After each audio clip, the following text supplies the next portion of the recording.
با کانال ما تاجیکستان شو ابونا شوید تا از ویدیوی نوترین و جالبترین باخبر شوید.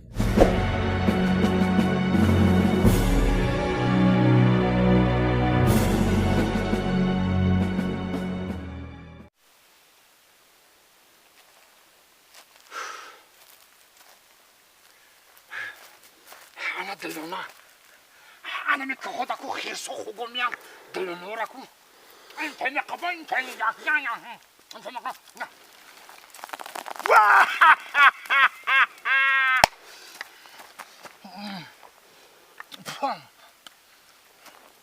انا دلونا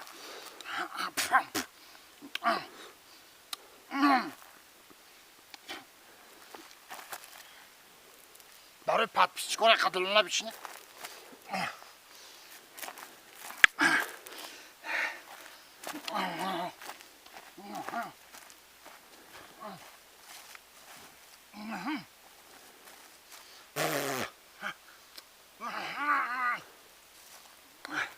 نگه دکایستان تمام نوشونه ما تمام میوه هست دلونه هست خوش هست دلونه میده هست دلونه کلون هست چکری هست روه هست همه هست نگه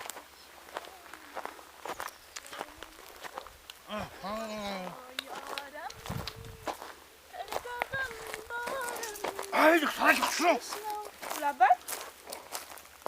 دلونه نمیخوری نه رحمت میبخشی مخشرونه نامی من خرگوشچه نمیشمو خرگوشچه ای ده خرگوشچه میبرمی بخشش زیاد شما از خانه من خفه نسی شما کجا رفتیسی؟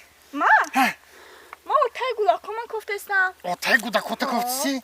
ای اکی گوش که من التیماس بیا رفتیم گوداکو تبگو که اوتا تو نیافتم رفتیم